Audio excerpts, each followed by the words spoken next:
Libro: La verdad triunfante, por Benjamin Wilkinson. La historia de la verdadera iglesia de Dios, la iglesia en el desierto, y los falsos maestros que la persiguieron. Esta verdad sale a la luz para los cristianos de la última generación. Capítulo 22. Marcos de Pekín. Estos hechos históricos son suficientes para probar la existencia del puente entre China y los romanos orientales, y que la antigua China tenía comunicación con los países del Mediterráneo y también con la India.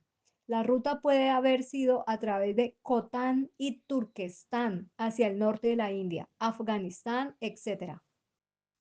Sería muy extraño si los enérgicos cristianos sirios, llenos de verdadero celo misionero, no hubieran ido a la China después de llegar a Persia, cerca de la mitad del siglo II.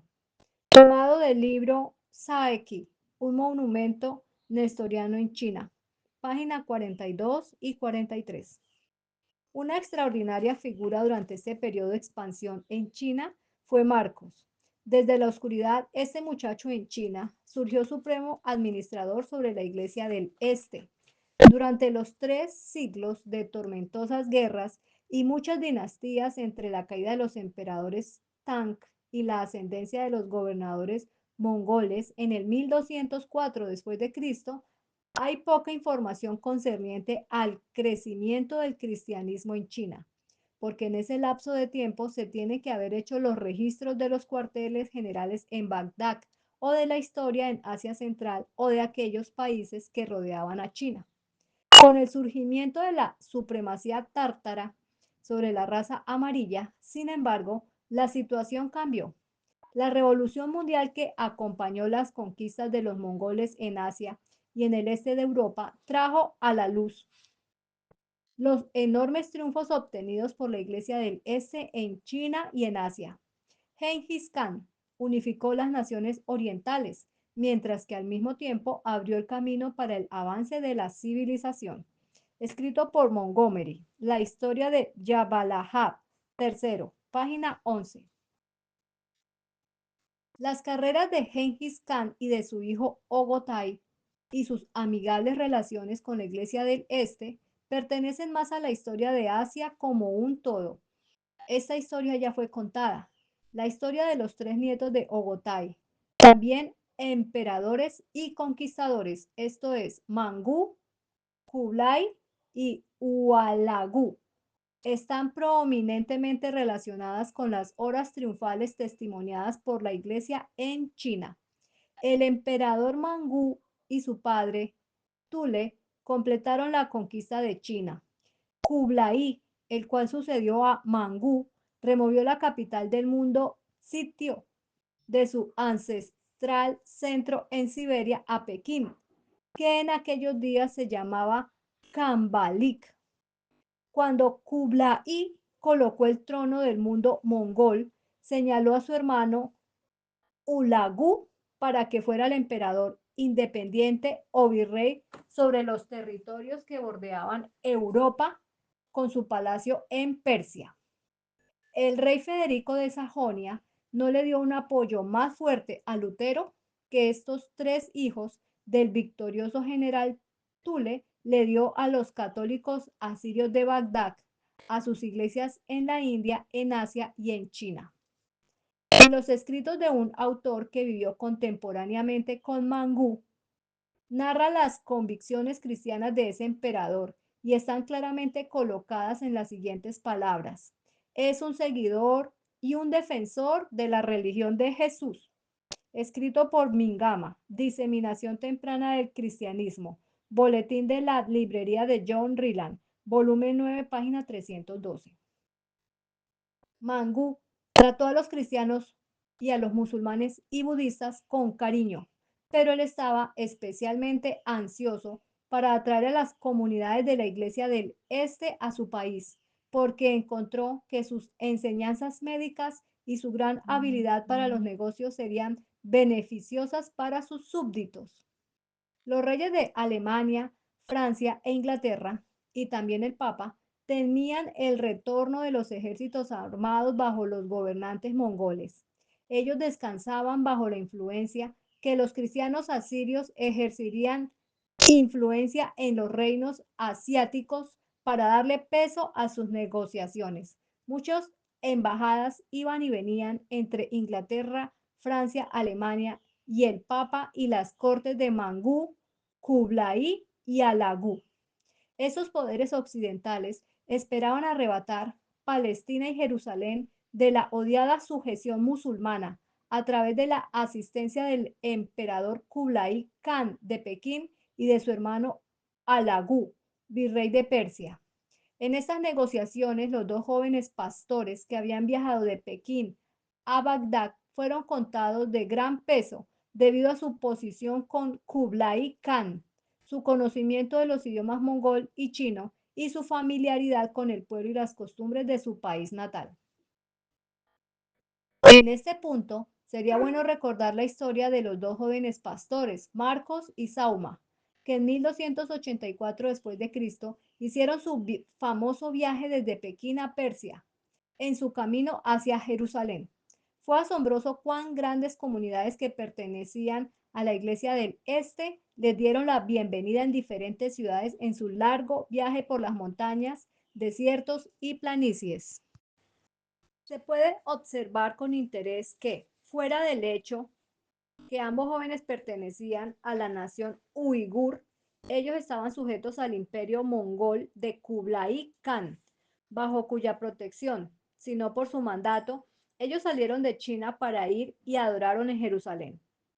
Cuando esos dos jóvenes pastores, Marcos y Sauma, llegaron a Persia, fueron bienvenidos, no solo por la cabeza de la iglesia asiria y todo el clero de ese reino, sino que también por la corte del virrey de Ulagú. Naturalmente esta corte, aun cuanto vivía en Persia, hablaban en mongol, también como el idioma chino. Ellos estaban felices con esos dos protegidos del emperador Kublai Khan, porque podían hablar en mongol, chino y persa. Historia temprana de los dos jóvenes cleros. Subtítulo. El manuscrito que contiene la historia del viaje de Sauma y Marcos fue escrita originalmente en persa, pero cuya condensación en siriaco, en cuya lengua histórica fue accesible, fue hecha por un autor desconocido. Los eruditos están en deuda con el sacerdote Paul Bedhan de la Iglesia Católica Romana por la presentación del texto siriaco. Consecuentemente, la traducción del original al inglés, donde se usan términos generales que pueden originar un problema religioso, pueden ser coloreados por el punto de vista de aquellos a través de cuyas manos pasó la historia.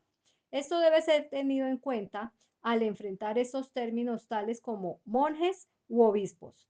La historia primitiva de estos dos jóvenes en China arroja luz sobre el crecimiento y posición obtenida allí por la Iglesia del Este. Sauma, que después fue llamado Rabban Sauma, el título de Ramán conlleva la idea de supervisor, era el hijo de un bien establecido cristiano asirio, el cual tenía un importante oficio en la iglesia de Pekín. El muchacho fue cuidadosamente educado y bien instruido en la historia de la iglesia. Cuando llegó a tener edad suficiente, fue prometido a una doncella y su padre le aseguró la posición de guardador del edificio de la Iglesia Central de Pekín. A la edad de 20 años, sin embargo, rehusó casarse porque deseaba darse a los estudios religiosos. Se retiró de su ciudad a un domicilio privado propio, cerca de un día de viaje hacia el oeste de la capital. Esto le ocasionó su ordenación al ministerio por Mar George, el metropolitano de Pekín. Su familia se diseminó luego y las personas venían de lejos para escuchar sus sermones. Cerca de este tiempo hubo otro joven que vivía a varios días de viaje. También era un cristiano asirio, cuyo padre tenía el cargo de archidiácono en su ciudad natal. El nombre de este joven era Marcos.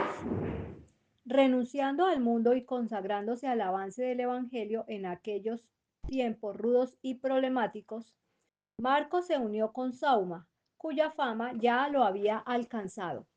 Sauma intentó persuadirlo que volviera a sus padres, pero al fallar en esto consiguió que Marcos fuera ordenado al ministerio por Mar Nestorio, el cual era entonces el metropolitano de Pekín. Estos dos, al decidir ir a Jerusalén, resistieron las súplicas de los padres y amigos para permanecer en su país natal. Ellos vendieron todas sus posesiones y salieron para unirse a una caravana que llevaba su comercio entre China y las tierras hacia el oeste. Sin duda, el metropolitano del norte de China, cuya sede era Pekín, les dio cartas de presentación para los hermanos con los cuales reencontrarían en su viaje. Cuando llegaron a Kaohsiung, el hogar de Marcos, fueron recibidos con los brazos abiertos. El príncipe tártaro de ese lugar escuchó sobre su llegada. Al fallar en sus esfuerzos para que ambos misioneros permanecieran en el país nativo de Marcos, les dieron caballos, alfombras, ropas, dinero y abundantes provisiones para su largo viaje.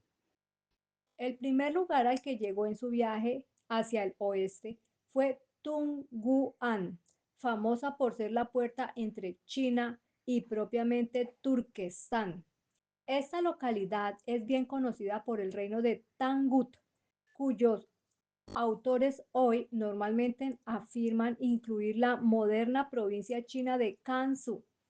Había muchos cristianos asirios en el reino. Los hermanos en Tung-Unwan, en cuya ciudad Marco Polo dijo que había grandes iglesias, habiendo escuchado de la llegada de los jóvenes, salieron en un comité de recepción para darles una calurosa bienvenida. Desde ahí, después de viajar 2 meses sobre las arenas del desierto del este de Turquestán, llegaron a la ciudad de Kotán, famosa por la producción de jade. Algunas ciudades de gran renombre en esta región han sido desarrolladas por las arenas movedizas, han sido derrotadas por las arenas movedizas del desierto, las cuales parecen haber avanzado durante las eras. Sin embargo, en los días de Marcos y Sauma, esta era una región dotada con centros bien populosos y florecientes. En la ciudad de Cotán vivía el director de las iglesias de Asiria en esa provincia, de tal manera que uno puede asumir que una bienvenida pública para los dos jóvenes a su llegada.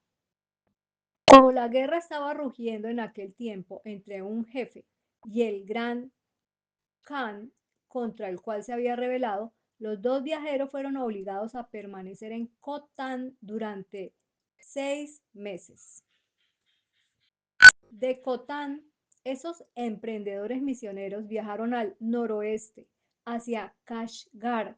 Marco Polo, que había viajado por esa ruta unos pocos años antes, pero en dirección opuesta, escribió: hay en el país muchos cristianos nestorianos, entre paréntesis asirios, que poseen iglesias propias.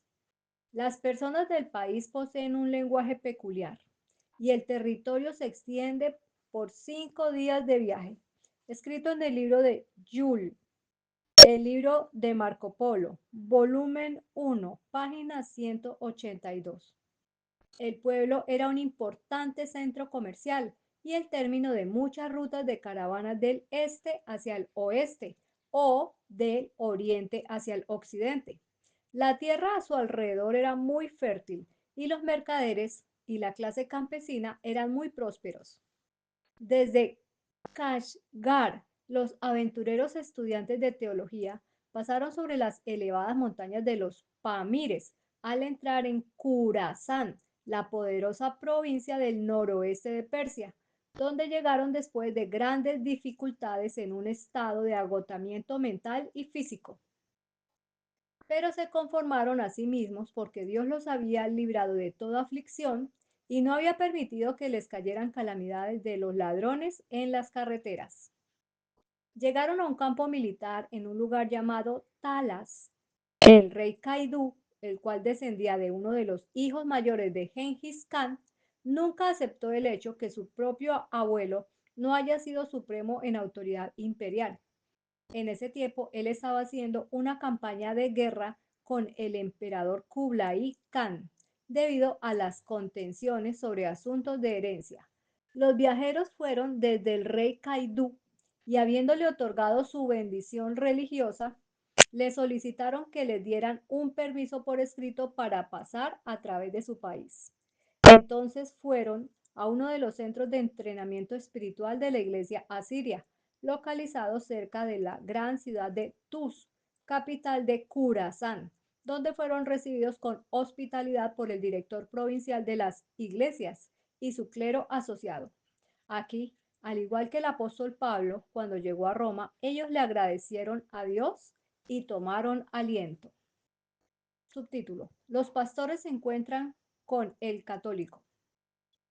Era su intención seguir de Khurasán a la frontera de la provincia en el noreste de Persia, cerca del Cáucaso, para que pudieran alcanzar la ciudad capital de Bagdad, en la cual estaba localizada por Mar Demba, el católico cabeza de la iglesia del este.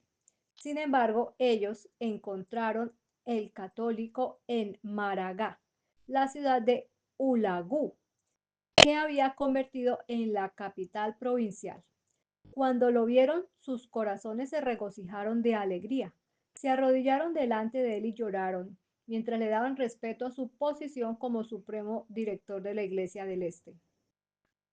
La membresía de esta gran iglesia, más los jacobitas, sobrepasaban la membresía de la iglesia griega y latina. El católico cabeza de Iglesia del Este estaba asombrado cuando él entendió que había venido del rey de los reyes, Kublai Khan. Ellos dijeron que habían venido para ser bendecidos por el Padre de los padres y por el clero y por los santos hombres de ese cuadrante del mundo. Y si se les abría un camino, ellos continuarían. Y Dios tuvo misericordia con ellos, porque iban a Jerusalén. El católico, emocionado hasta las lágrimas, le dio palabras de aliento. Como estaban tan bien familiarizados con la ciudad del gran rey y podían hablar en la lengua mongol, el católico les pidió que acudieran al emperador del oeste, el cual puede ser llamado el virrey del dominio mongol del oeste, para solicitarle al emperador que ratificara la elección de él mismo, de Mar Dena, el cual había sido elegido por el clero del oeste. En esta misión ellos tuvieron éxito. Cuando retornaron, el católico escribió una carta de presentación para ellos, ya que querían visitar los centros religiones del oeste de renombre relacionados con la iglesia asiria. En aquel tiempo, Abagá, el hijo y sucesor de Ulagú y tataranieto de Gengis Khan, estaba en el trono de Persia. Cuando llegaron a su campo y fueron conducidos delante de él, él los recibió graciosamente y les ordenó a los nobles de su reino que les garantizaran su petición a favor de el católico Mar Dena y que les dieran las órdenes escritas necesarias para ratificar lo que ellos estaban solicitando. Después de volver, el católico, cabeza de Iglesia del Este, les dijo que este no era el tiempo para que ellos viajaran a Jerusalén, porque las carreteras estaban en un estado perturbador. Él pasó por la sobresaltadora noticia de la muerte del director provincial de la iglesia en Pekín y por lo tanto decidió ordenar a Marcos en su lugar como metropolitano para China y consagrar a su compañero Sauma como visor general de la Iglesia del Oeste. Ambos se esforzaron por liberarse de sus propuestos nombramientos, pero cuando vieron que él no estaba dispuesto a que así fuese, ellos dijeron: que sea hecha la voluntad de nuestro Padre. Marcos fue bien recibido y grandemente honrado en diferentes regiones, aun cuando era un extranjero, porque él sostenía las verdades de la Biblia en común con la Iglesia del Este. Entre todas las doctrinas normalmente sostenidas estaba el séptimo día sábado. Como los cristianos de China, la tierra natal de Marcos, observaban el séptimo día sábado, tal como se ha señalado en un capítulo anterior. Aquí existía un eslabón de unión entre los miembros de la iglesia medieval en Asia. Había grandes responsabilidades para estos emprendedores pastores. Poco después de su nombramiento, Mardena murió.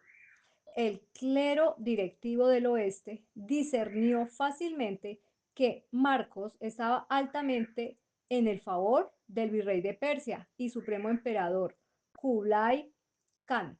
Después de deliberar con los demás, decidieron que Marcos debía ser elegido el nuevo católico o, o jefe cabeza de la Iglesia del Este.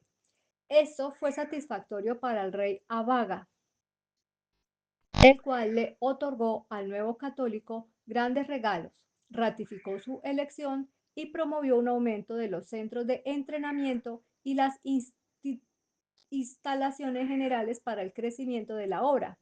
Luego, después de eso, el rey Abaga murió. Ahmad, un hermano de Abaga, lo sucedió en el trono y al faltar la educación y el conocimiento, persiguió a los cristianos porque consideraba su asociación en el pasado con los musulmanes. Sin embargo, su reinado fue corto. No duró más de 2 años y fue seguido en el trono por el hijo de Abaga, cuyo nombre era Argún. El nombre dado a Marcos después de haber sido consagrado a su nueva posición fue Yabalajá. Dios le bendijo con buena salud y vivió para ver a 6 diferentes reyes y virreyes sobre el trono imperial de Persia Occidental.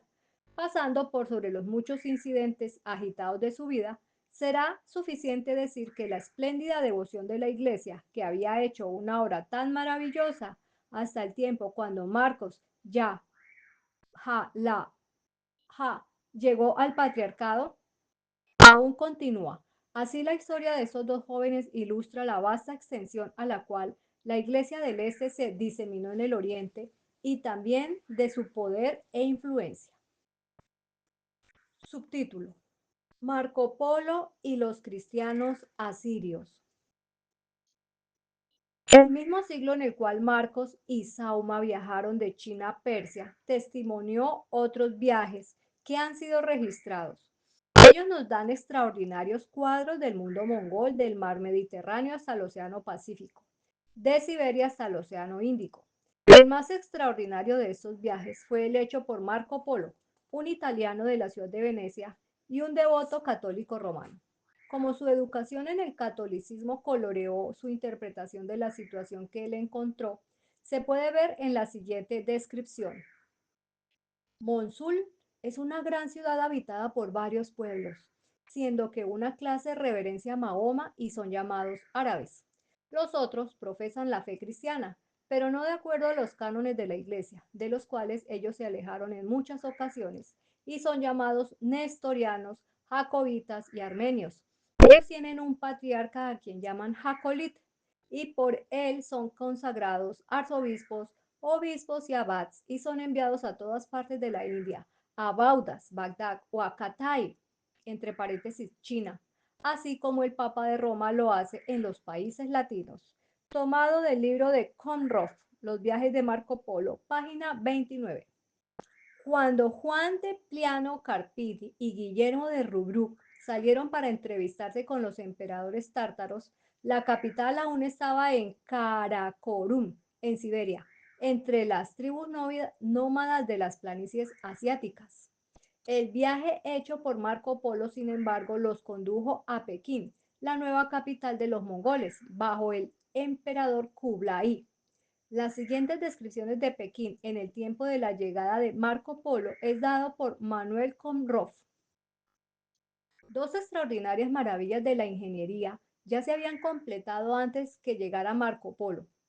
Una fue la Gran Muralla China y la otra el Gran Canal, siendo que los últimos 960 kilómetros fueron terminados por Kublai Khan. Este canal va desde Pekín hasta Cantón y hoy permanece como la mayor construcción marítima del hombre. Las comunicaciones por tierra con jinetes de a caballo fueron desarrolladas en un alto grado y son totalmente descritas por Marco Polo. En las diversas artes, China ya había madurado la pintura, las grabaciones, la fundación del bronce, la escultura, la fabricación de porcelana, la arquitectura ya estaban muy avanzadas. La literatura también era grandemente respetada. La invención del papel vino tan tempranamente como en el año 105 después de Cristo, y los libros fueron impresos en bloques de madera en 932. Cerca de 50 años después, la gran enciclopedia, consistente en 1000 diferentes secciones, fue impresa bajo la supervisión personal del emperador. Marco Polo pudo haber encontrado libros ya en circulación que lidiaban con la economía, política, filosofía, la religión, guerra, la agricultura, la pintura, la música y otras artes. Tipos móviles aparecieron en China en la forma de barro cocido en el 1043 después de Cristo, y la moneda en papel, de la cual habla maravillas Marco Polo, era la moneda normal en muchas secciones del imperio. Dispositivos mecánicos no estaban faltando. Relojes de agua fueron encontrados en puentes. Instrumentos astronómicos estaban en constante uso. Metales y carbón fueron extraídos y la sal fue traída del mar. Fue en este momento de maravillas que Marco Polo, un impresionable joven de 21 años, se encontró a sí mismo. Escrito por Conroff, Los viajes de Marco Polo, páginas 16 y 17. Cuando Marco Polo, un muchacho de 19 años, viajó con su padre y tío, él tomó prácticamente la misma ruta, desde el occidente hacia el oriente, que Marcos y Sauma atravesaron del oriente al occidente. Él también observó cuán fuerte era la iglesia del este en Yarkand, la cual es la parte occidental de Turquestán. Con estas palabras, Yarkand es una provincia a 5 días de viaje de extensión. El pueblo sigue la ley de Mahoma, pero también hay cristianos nestorianos y jacobitas. Cuando él llegó a Tangut, uno de los lugares mencionados por Sauma, Marco Polo observó la existencia de cristianos asirios. Y también en Tungwan, una ciudad que él llama por el nombre de Chinchitala. A partir de ahí, él ve otros 10 lugares donde él se demoró en sus viajes hacia y desde el imperio. Escribiendo de las ciudades que es conocida hoy como Suzhou, él dice, al final de estos 10 días, usted llega a otra provincia llamada Sukur. Él indica que parte del pueblo en ese lugar eran cristianos y parte eran idólatras. Desde ahí viajó a la ciudad de Campichú, ahora Canchou, en cuyo lugar, dice él, los cristianos tienen 3 lindas iglesias. De Campuchí, él fue aún más lejos hacia el este, al reino de Erguiul, con la capital del mismo nombre, que evidentemente es la moderna ciudad de Liangzhou.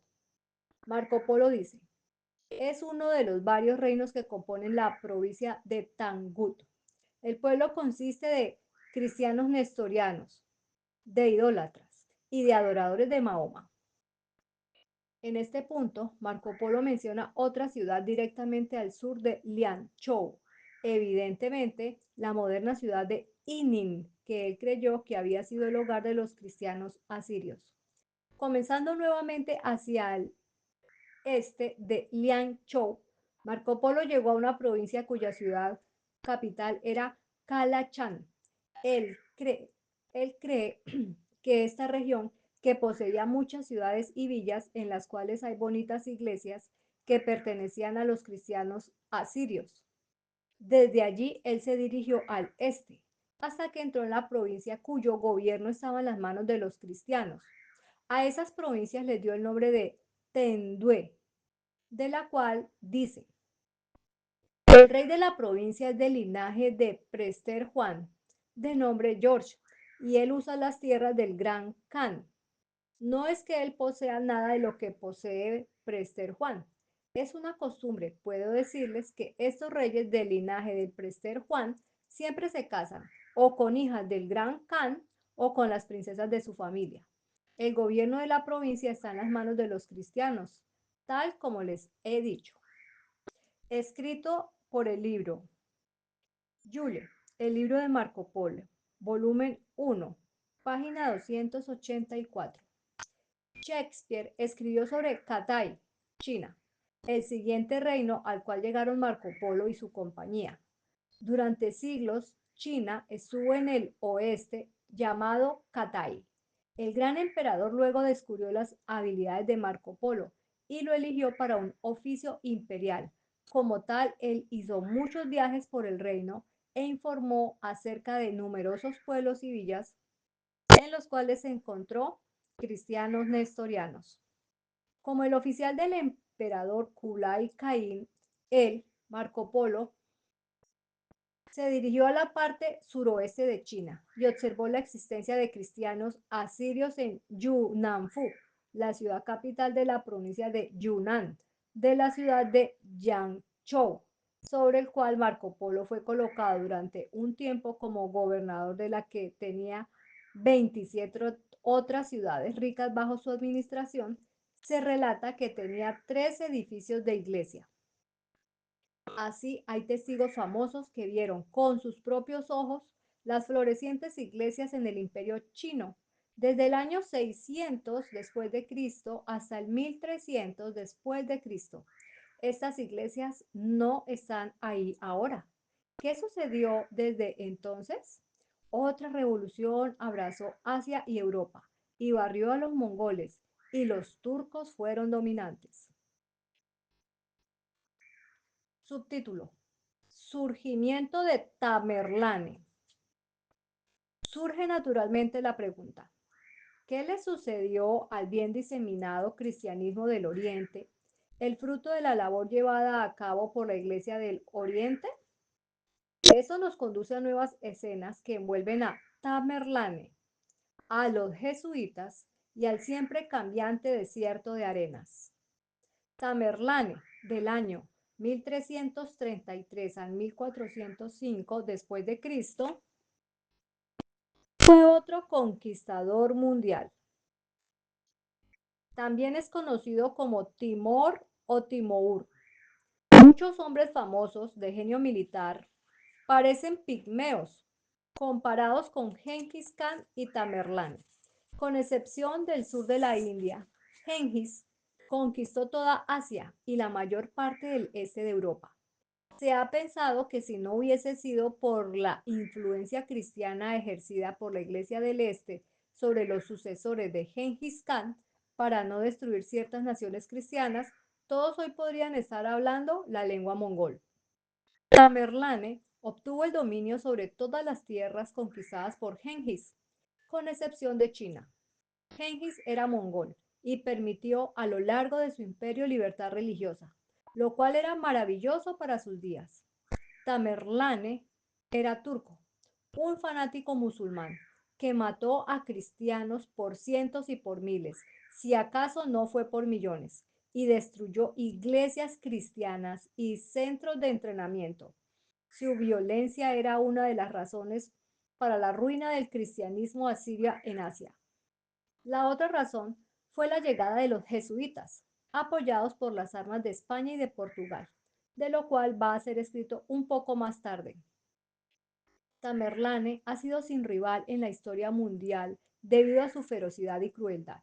Donde quiera que pasaran, las provincias quedaban desiertas y los habitantes o eran asesinados o esclavizados. Él llegó a poder Él llegó al poder cerca del tiempo cuando el imperio mongol había sido debilitado. Al ser parcelado entre los nietos de Gengis Khan, él tenía las habilidades del más alto orden de un general. En 30 años de constantes guerras, él subyugó Asia Central y Persia. Solo tenía en Isfahan unos 70.000 hombres para construir una pirámide. Marchó a Asia Menor y Georgia, que entonces era un país muy poderoso, y llevó a cabo una terrible campaña contra Rusia. Envió a sus ejércitos a Siberia, subyugando el norte hasta el río Irtych y hacia el este hacia la frontera de China. Conquistó el norte de la India con una notable campaña. Tamerlane tenía más de 60 años de edad cuando obligó a pasar el río Indus, marchando hacia adelante para destruir las casas y masacrar a sus habitantes. Escrito en la Enciclopedia Británica, novena edición, artículo Timur. El ejército tártaro había tomado 100.000 prisioneros antes de llegar a Delhi. Fue dada la orden para que fuesen muertos. Una terrible venganza fue denunciada contra cualquier persona que intentara evadir el sangriento mandato. Se cree que no escapó ninguna persona condenada. Las victorias de Tamerlane sobre los turcos otomanos, después de su retorno de la India, fueron notables, debido a la captura de Bagdad, Alepo y Damasco, y también por apoderarse del sultán. Tamerlane fue atacado por una fiebre en medio de una gigantesca campaña para la extirpación de China. La barrida del salvaje Tamerlane fue la última tormenta que arrancó los estables fundamentos de la civilización asiática. Todas las oportunidades fueron ahora removidas para que Asia fuese alguna vez un gran factor contribuyente para construir un mundo mejor. Los días de prosperidad y energía dieron lugar a ignorancia y a la pobreza. Como objetivo misionero, esas tierras presentaron un duro y difícil problema para el éxito de las altas normas, como las que el cristianismo trata de implantar. El Salvador les enseñó a sus discípulos que cuando fuesen perseguidos en una ciudad tenían que huir a otra ciudad. Desde los días de Tamerlane, uno tiene que buscar en otras tierras el crecimiento de un cristianismo dominante y fructífero. Durante 15 siglos, la Iglesia en el desierto ha hecho una gloriosa obra en los países del este, partiendo desde el Mediterráneo. Le corresponde ahora a un continente recientemente descubierto por Colón tomar el liderazgo cristiano en el tiempo cuando la Iglesia del Este ya no está tan activa. América surgiría con poder para dar el Evangelio de Jesucristo. El Sahara podría ser tan atrayente para una obra misionera como puede serlo Siberia, Turquestán o el norte de China, cuando fue inundada por arremolinadas nubes de arena. Los laboriosos años gastados en erigir ciudades no resultaron en nada ante las invasivas tormentas de arena. El hombre con todas sus armas de defensa fue incapaz de permanecer delante de las avalanchas del desierto. Una vislumbre del moderno Atlas de China, preparado por A. Germán, revelará un mapa que localiza pueblos arruinados cerca de Turfán, en el este de Turquestán. Escrito por Germán, Atlas de China, página 46. Entre Cotán y China, las arenas movedizas del desierto han cubierto muchas ciudades al este de Turquestán, que antiguamente eran sitios de florecientes comercios y prósperas comunidades. W. H. Johnson es una autoridad para la declaración que en ocasión 360 ciudades fueron enterradas en 24 horas. Tomado del libro Johnson, Diario de la Sociedad Geográfica Real, volumen 37, página 5. Las investigaciones del señor Aurel Einstein entre las arruinadas ciudades de Cathay y los interesantes libros de Stephen Hewlett sobre los antiguos restos de Lone North nos dan otros interesantes hechos concernientes al entierro de los centros una vez florecientes y populosos de Asia. Sven Elgin muestran que entre las ruinas de Lou Lan, al noreste de Turquestán, los hallazgos no desenterrados, tales como pedazos de papel con escritos, tabletas de madera, monedas, copas, joyas y otras cosas, apuntan a un periodo entre mediados del tercer siglo y el comienzo del siglo IV. Un documento habla de una expedición militar, otra de una visita gubernamental, en la cual la ciudad le dio la bienvenida a 40 oficiales del ejército de la frontera. También había indicaciones de numerosas granjas. Subtítulo: La llegada de los jesuitas a China.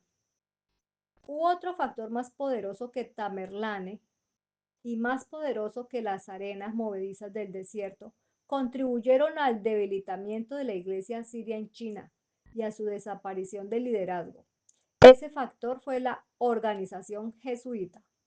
Con la llegada de los jesuitas a China, la batalla por la fe fue transferida a un nuevo suelo. Los devastadores efectos de la iglesia en el desierto por la llegada de los jesuitas a la India trayendo con ellos la Inquisición portuguesa, ya había sido señalada. La caída de la iglesia nestoriana en la India, escribe W. William Hunter, se debió, sin embargo, a ninguno de esos regresos al paganismo, ni a las persecuciones de los príncipes nativos, sino que a la presión de la Inquisición portuguesa y a la enérgica proselitista acción de Roma, escrito en el libro Hunter, El Imperio Hindú, página 240. Los mismos resultados fueron producidos en China y Japón por los jesuitas. El famoso pionero de la orden, Francisco Javier, que introdujo la Inquisición en la India, navegó a Japón en el 1549 después de Cristo. Él construyó su primera iglesia en 1552 en Yamaguchi. ¿Cuánto asimiló él de la filosofía budista y del paganismo en su predicación papal? Puede ser visto en la siguiente cita. Él utilizó también los vasos del altar, las luces, el incienso y algunas de las imágenes encontradas en sus templos, las cuales diferían muy poco de las usadas por la Iglesia Católica. Cita escrita por Gordon, Sanadores Mundiales, página 481. Su permanencia en China, sin embargo, fue corta. Sus sucesores, por algún tiempo, experimentaron mucha oposición de los mandarines. No fue sino hasta enero de 1601 que Mateo Ricci, un jesuita sacerdote de Portugal, tuvo éxito en obtener un avance en Pekín, principalmente a través de su habilidad en las matemáticas, la construcción de máquinas de guerra y la astronomía. Apoyados por el poder de Portugal y España, los jesuitas obtuvieron un gran prestigio con la clase letrada y la corte imperial. Tanto éxito obtuvieron entre los estudiosos que en el tiempo de la muerte del padre Ricci, en 1610, los tres más celebrados doctores en la corporación de los letrados, los eruditos Pablo, León y Miguel, estaban en las filas de los conversos de los jesuitas. De hecho, cerca del 1615 después de Cristo, dos de los principales magistrados de la China le pidieron al emperador que tuvieran los mejores libros europeos traducidos al chino por los jesuitas, con la intención de enriquecer la literatura nacional. Cerca de este tiempo hubo una gran lucha entre los propios jesuitas, no solo en China, sino que en Europa, sobre la manera en que el padre Ricci estaba adoptando costumbres paganas, bautizando a conversos que aún se mantenían y así afirmando que Cristo y la Iglesia Católica Romana no eran antagonistas a estas prácticas, como la adoración ancestral y otros ritos paganos. El historiador jesuita Hooke, analizando al padre Lombardo, coobrero y sucesor del padre Ricci, dice: mirados desde su punto de vista, las costumbres de China le parecieron a Lombard y a los misioneros que se colocaron a su lado como una idolatría totalmente incompatible con la santidad del cristianismo. Actos criminales cuya impiedad tenían que ser mostrados a los chinos, sobre los cuales, por la gracia de Dios, la luz del Evangelio había brillado y que debía de ser haber estado absolutamente prohibidas para todos los cristianos, cualquiera que haya sido su condición. Se entenderá entonces cuánto diferían los jesuitas en China de la Iglesia del Este.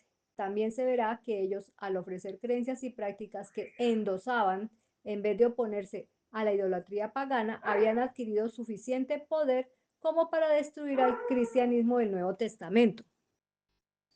Allí, tal como lo hicieron en la India. Además, su aceptación de dioses caseros y oraciones por los muertos los conduciría a utilizar la oportunidad ofrecida por el desentierro del famoso monumento de piedra en la China. Ellos serían impelidos a corromper los caracteres chinos en este famoso descubrimiento de piedra, en la ex capital del Imperio Chino, unos 20 o 25 años después de su éxito inicial, para distorsionar la antigua inscripción, para enseñar doctrina papal. Ofrecería un escenario decorativo detrás del cual podrían obrar con su maquinaria de propaganda.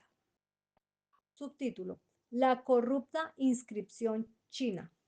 El celebrado monumento de la piedra china, tal como ha sido relatada en el capítulo anterior, fue desenterrado en 1625 en Chang'an y su inmensa importancia fue reconocido de inmediato. Este precioso descubrimiento fue inmediatamente aprovechado por los estudiosos oficiales chinos y por los jesuitas para su propia protección. El primer paso fue cincelar una piedra duplicada para hacer una exacta al original. Escrito por Wall en el libro Antigua Ortografía de los Judíos, volumen 2, página 160. Para hacer eso, los jesuitas necesitaban a los mandarines y estos oficiales necesitaban a los jesuitas. Ambos necesitaban protegerse del daño del testimonio de este revolucionario hallazgo. Al mismo tiempo, el desentierro del original había ocasionado mucha excitación como para permitir que fuese destruido sin un sustituto. El doctor Charles W. Wolf sostiene que la inscripción siria sobre la roca es genuina. Él colocó las siguientes 3 líneas de argumentos para comprobar que las letras chinas cinceladas sobre el marfil son una falsificación. Primero, por las circunstancias bajo las cuales fue comunicado al público. Segundo, por la naturaleza de su contenido. Y tercero, por los caracteres en que fue escrito. Con respecto al primer punto, que el original fue destruido por el gobierno chino, se puede decir que este hecho está bien autenticado. Se afirma que fue hecha una copia exacta de Tennessee Kircher, un jesuita que vivía en aquel tiempo y que tuvo gran interés en el asunto de la piedra memorial. Citó lo siguiente de Martín Martini, un erudito jesuita, líder de la obra misionera en China. El gobernador no evaluó antes el descubrimiento del monumento, sino debido a la curiosidad natural de los chinos. Él mismo fue al lugar y luego, como examinó las señales de esa venerable antigüedad, primero compuso un libro en honor al monumento y ordenó que se hiciera una piedra de las mismas dimensiones donde se grabara el contenido de la otra y que se escribiera punto por punto los mismos caracteres y las mismas letras que habían sido impresas en el original. Escrito por Kircher, La China, página 10 y 11. El doctor Wall cita de 2 otros sacerdotes jesuitas, Boyne y Samedus, también líderes en el mismo campo misionero, para probar que la inscripción china fue escrita en una segunda piedra de la misma dimensión que la primera, con las palabras que los jesuitas expertos le dieron asistencia, ya que estaban a la mano inmediatamente después que la piedra fue desenterrada. ¿Cuáles fueron los motivos, tanto de los estudiosos chinos como de los jesuitas, para darle al público una inscripción china de una piedra sustitutiva?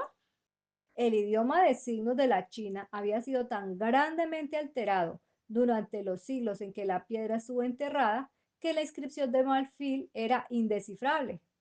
Sin embargo, los mandarines afirman que los símbolos y curvas de su idioma y el significado de cada signo no ha sido cambiado por 2000 años.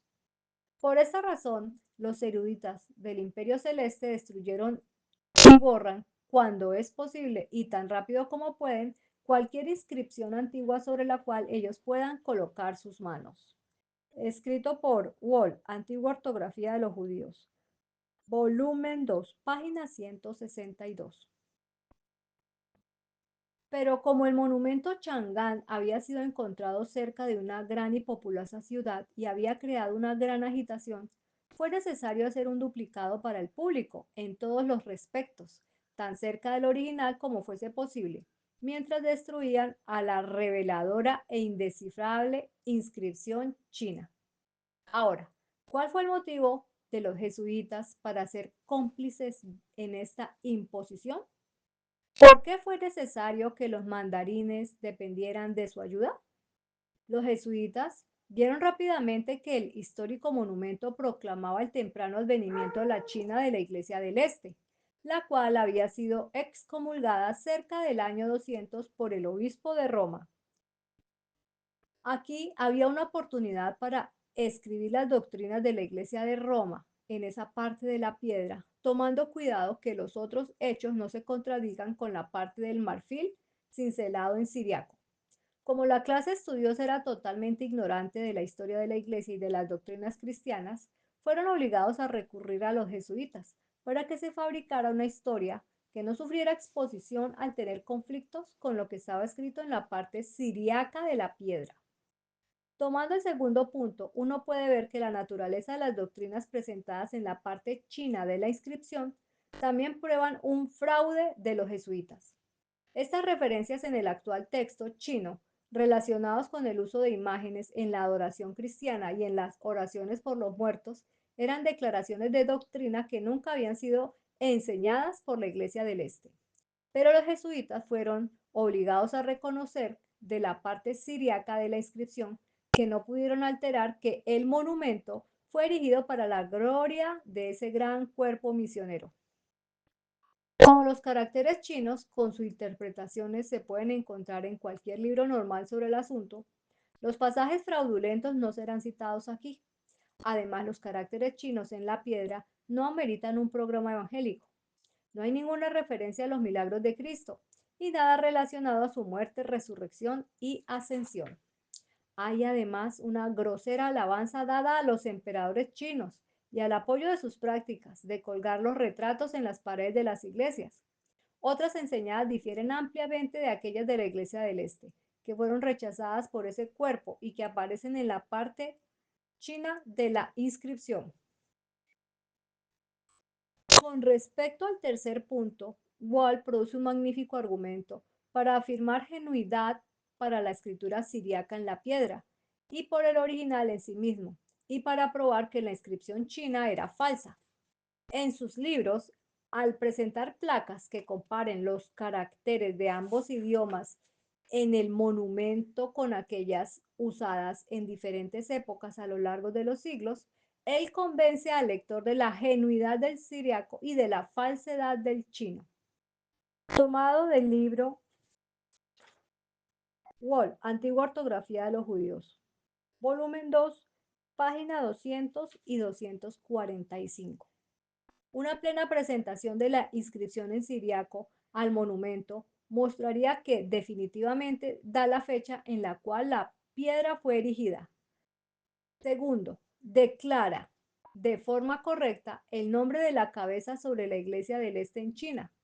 También declara y correctamente el nombre del Padre de los Padres, suprema cabeza sobre la Iglesia del Este en todo el mundo, permitiendo sin ninguna duda que el monumento era un memorial de esa iglesia y de su triunfo en China.